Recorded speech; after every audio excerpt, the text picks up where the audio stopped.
Hello, Deepa Mehta. Thank you for taking the time to speak with me today. For kids who don't know you, you are a screenwriter, director, producer with decades of experience, and your movies have been shown at film festivals all around the world. You've been nominated for an Oscar before, and your new movie, Funny Boy, is getting lots of Oscar buzz. So I want to talk to you today about lessons you've learned in your career that might help kids who aspire to be content creators.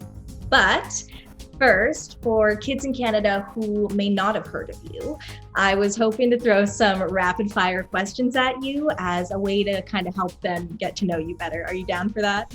Absolutely. So how would you describe yourself as a kid? Were you naughty or nice? I don't remember exactly what I was, but I remember my parents telling me, especially my mother, saying that I was a very curious kid. I used to drive her nuts because I always wanted to know why. I was really, maybe slightly obnoxious, but very curious. What is your preferred movie watching experience? Do you prefer watching movies at a private screening or at a crowded theater?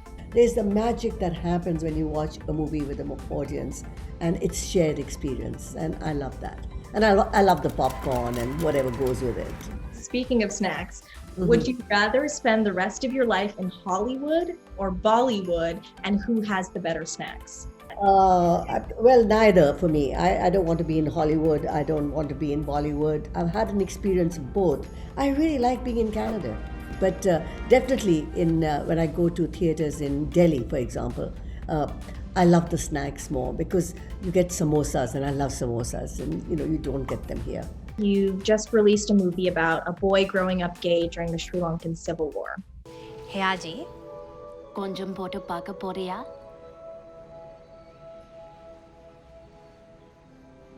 Is it wrong for a boy to do it? Why? Are you hurting anybody? We're going to talk about that in a minute, but first, I'm curious to hear your thoughts on the way content is being created today. What do you think about the kind of content that's being produced for social media platforms like YouTube, TikTok, and others?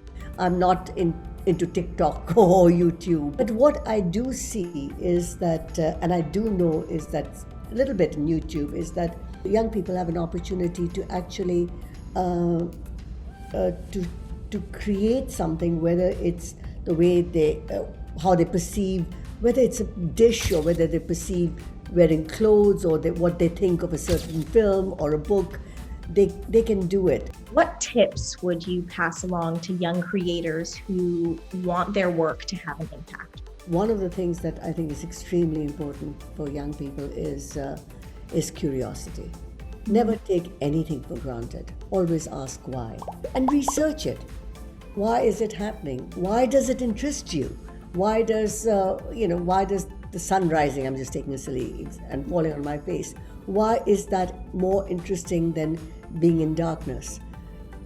That curiosity is what drives creativity for me. So that for me is very important. Curiosity is what drives all creativity. What would you do? Would you do vlogs to camera of your daily life or whatever you may be doing? Or would you do silly made up skits? I think I'd do silly made up skits. That's fun. Would you rather collaborate with a stunt king called Mr. Beast on YouTube or a makeup artist called Nikki Tutorials? Oh, the stunt guy or woman, definitely. Yeah.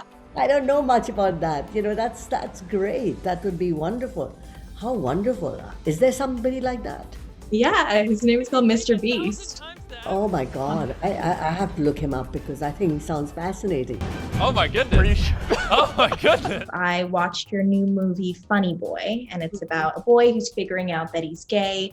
It's also about conflict between Tamil and Sinhalese people. And there's been a bit of backlash I've seen.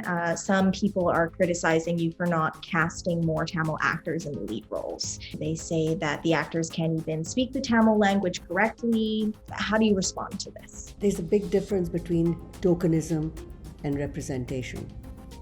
I will never cast you, Sarah, because you're a token brown person in my film. I'll cast you because you're the right person, the right color, and the right talent for my film. So tokenism is something I do not believe in.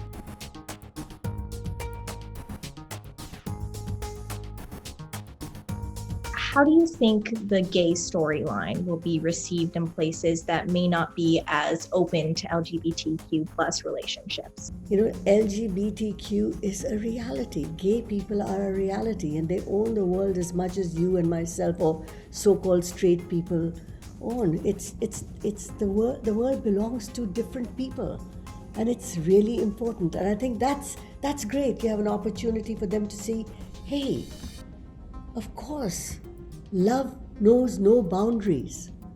That's what's important. Thank you so much for taking the time. My pleasure.